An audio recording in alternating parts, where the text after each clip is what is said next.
दफन 26। Call bell बजती है। झनक जो अपने चुलबुले मूड में होती है दरवाजा खोलने दौड़ती है। दरवाजे के बाहर रचित खड़ा था। उसे देखते ही झनक का चेहरा बदल जाता है। तुम यहाँ क्या कर रही हो? क्या मेरा पीछा कर रही हो? रचित झांका कि इस तरह की प्रतिक्रिया पर एकदम से हकबका जाता है। क्या? नहीं, मैं तुम्हारा पीछा क्यों करूँगा? झनक आंखें तरेरते हुए कहने लगी। तो फिर मेरे घर तक कैसे पहुँचे? क्या जासूस हो? झनक की बात सुनते रचित को कुछ समझ नहीं आता। उसके सामने खड़ी वह अभी भी बोले जा रही थी। 2 मिनट जरा सी हेल्प क्या ले ली? तुम तो मेरे पीछे ही आ गए। क्या समझते हो तुम मुझे कि झनक बेवकूफ है और उसे कुछ समझ नहीं आएगा? हाँ, कुछ गलतियाँ करती हूँ मैं, पर इतनी गधी नहीं कि कोई मेरे पीछे आए और मुझे समझ भी ना आए। कौन है झनक? अब रिया भी आवाज सुनकर बाहर आ गई थी। रिया को देखते रचित कुछ कहने वाला था कि रिया तुरंत बोल उठी। अरे रचित जी आप? रिया तुम कैसे जानती हो इसे? झनक की बात पर रिया एक आंख दबाती उसके कान में फुसफुसाती है। Are you jealous? रिया झनक का खुला हुआ मुंह देख उस पर हंसती हुई रचित से कहने लगी। Please come inside. रिया तुम कैसे जानती हो इसे? मतलब इसे क्यों बुला रही हो? तू मेरी दोस्त है ना?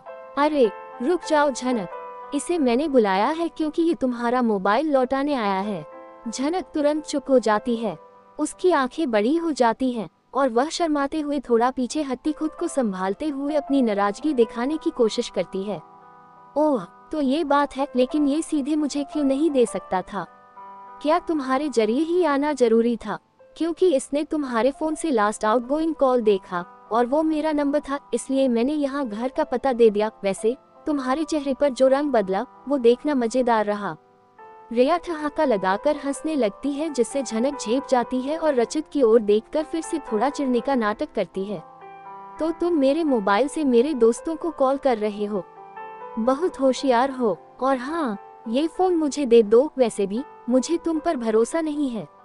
रचित उसकी बातों को नजरअंदाज करते हुए मोबाइल उसकी ओर बढ़ा देता है।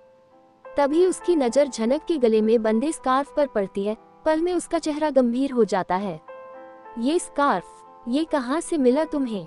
झनक तुरंत स्कार्फ पर हाथ फेरती अपनी ठसक दिखाती हुई कहती है। क्यों, तुम्हारा है क्या? ये मुझे पेड़ पर लटका मिला था और अब ये मेरा है। ये मेरी पूर्ण विराम उद्धरण चिन्ह। रचित कहता कहता रुक जाता है और उसे हिचकिचाते हुए देख झनक आगे कहती है। प्लीज अब ये मत कहना कि ये तुम्हारा है, मैं इसे नहीं दूंगी किसी को। ये तुम्हारा तो नहीं है न? तुम्हें क्या पता ये किसी की यादों का हिस्सा भी हो सकता है। इस पर झनक तुरंत जवाब देती है। अब ये मेरा है, एक बार कुछ हाथ लग जाए तो झनक उसे नहीं लौटाती। रचित उसकी बातों को सुनकर चुप हो जाता है, लेकिन तब से झनक को उलझते देख रिया उनके बीच आती हुई कहने लगी। अरे झनक, स्कार्फ के लिए इतना लड़ने की क्या जरूरत है? अगर ये इनका है तो शायद इसे लौटा देना चाहिए।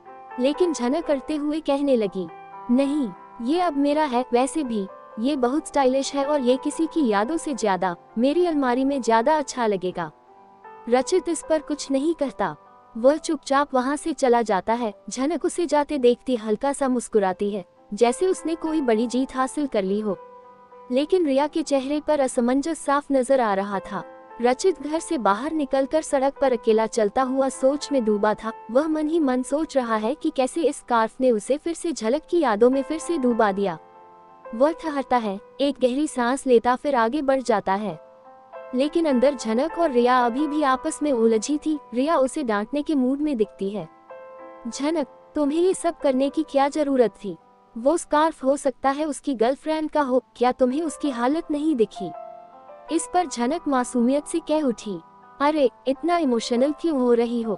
ये तो बस एक स्कार्फ है, और वैसे भी उसने मुझसे कुछ कहा तो नहीं। तुम्हारे लिए ये बस एक स्कार्फ होगा, लेकिन उसके लिए ये यादों का हिस्सा हो सकता है। कभी कभी थोड़ा संवेदनशील होना भी सीख लो। झनक थोड़ी गंभीर हो जाती है, लेकिन अपनी चुलबुली आदत से उबर नहीं पाती। वह रिया की बात को नजरअंदाज करते हुए खुद को सही ठहराने की कोशिश करती रही। अरे तुम तो ऐसे बोल रही हो जैसे मैंने किसी की जान ले ली। चल इसे भूल जा, चाय पियेंगे। तू समझती क्यों नहीं झनक, कभी कभी हमारे लिए जो चीज खास न हो वो दूसरों के लिए बहुत खास होती है। क्या पता वो स्कार्फ उसके लिए खास हो। नहीं तो सोच तो कोई लड़का स्कार्फ का क्या करेगा?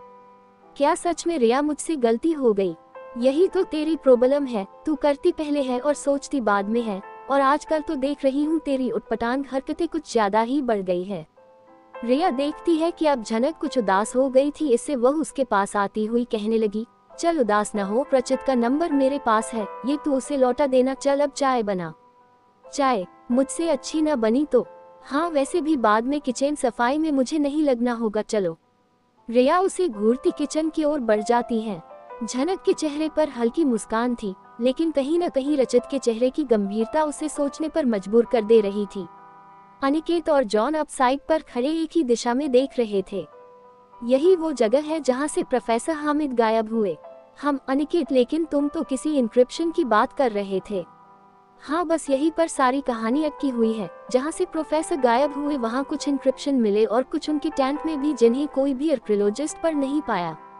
हाँ तुमने बताया था कि इसीलिए तुम्हें बुलाया था। हाँ मुझे भी लगा कि मैं ये काम जल्दी ही निपटा लूंगा, लेकिन पूर्ण विराम उद्धरण चिन्ह, लेकिन क्या अनिकेत? यही तो मुझे समझ नहीं आ रहा। वो इंक्रिप्शन अजीब से है, और सबसे अजीब बात यह है कि उसी इंक्रिप्शन का दूसरा टुकड़ा राजस्थान में मिला। उसके बाद वहां आग लगाकर उसे नष्ट करने की कोशिश की गई, जबकि आग लगने से उसका निशान और ज्यादा उभर आया। अब वो लिपि बिल्कुल अलग नजर आ रही है, जिसके ऊपर कोई और निशान मौजूद है। जब तक उन्हें उसके ऊपर से रिमूव नहीं किया जाएगा तब तक नीचे की भाषा नहीं पढ़ी जा सकती। इसी कारण मैं थोड़ा उलझकर रह गया, और तभी मुझे लगा कि इसमें बस अब तुम ही हो जो मदद कर सकते हो। बात अगर सिर्फ इंक्रिप्शन पने की है तो वो तो मैं अपने डिवाइस से कर लूंगा, बस इमेज स्कैन करके लैपटॉप में डालते इंक्रिप्शन क्लियर हो जाएगा। और अगर इतनी सी बात थी तो उसमें तो मैं तुम्हारी फोन पर भी मदद कर सकता था, मेरे आने की भी जरूरत नहीं थी। फिर अनिकेत मुझे ऐसा क्यों लग रहा है कि कुछ और बात भी है? जॉन के ये कहते अनिकेत कुछ पल उसके विपरीत देखते हुए हवा में गहरी सांस छोड़ता है। हम तो मैं सही हूँ। हाँ अब इतने समय का साथ है तो मेरा न कहा भी तुम समझ ही लेते हो। तो बताओ और क्या बात है जो तुम्हें परेशान कर रही है? कहते हुए जॉन अब सीधे अनिकेत की ओर देखता रहा, जो बेहद गंभीरता से कह रहा था, मेरे दादाजी का अतीत। जॉन क्या क्या कहा? तुम्हारे दादाजी? उनका इससे क्या संबंध? यही बात तो मुझे भी खोजनी है कि इन सब के बीच उनका अतीत मुझसे क्यों टकराया। अरे यार तुमने फोन पर तो ऐसा कुछ नहीं बताया। हाँ इसीलिए तो बुलाया तुम्हें। इस वक्त तुम्हारे अलावा मैं इस विषय पर किससे बात करता? तो बताओ जल्दी, मेरा तो एक्साइटमेंट लेवल ही बढ़ गया। जॉन तुम्हें याद है चाचा जी से जब हम मिलने गए थे तब उन्होंने बताया था कि मेरे दादाजी अपनी शक्तियों से लोगों की मदद करते थे, लेकिन अचानक ऐसा कुछ हुआ कि उन्हीं लोगों ने उन्हें आग के हवाले कर दिया। उस वक्त चाचा जी भी कारण नहीं जानते थे, पर आज इतने समय बाद मुझे लग रहा है जैसे मैं उस कारण के काफी करीब हूँ। अनिकेत जिस रहस्यमय अंदाज में अपनी बात खत्म करता है, उससे जॉन 2 पल को अवाक उसे देखता रहा। सर लंच तैयार है, आ जाए। तभी नारायण की आवाज उन्हें सुनाई पड़ती है। इस पर दोनों एक दूसरे को देखते मौन स्वीकृति देते उसकी ओर बढ़ जाते हैं। कहानी आगे जारी रहेगी। कहानी पसंद आने पर लाइक करें, सब्सक्राइब करें और मित्रों से साझा करना बिल्कुल न भूलें। धन्यवाद।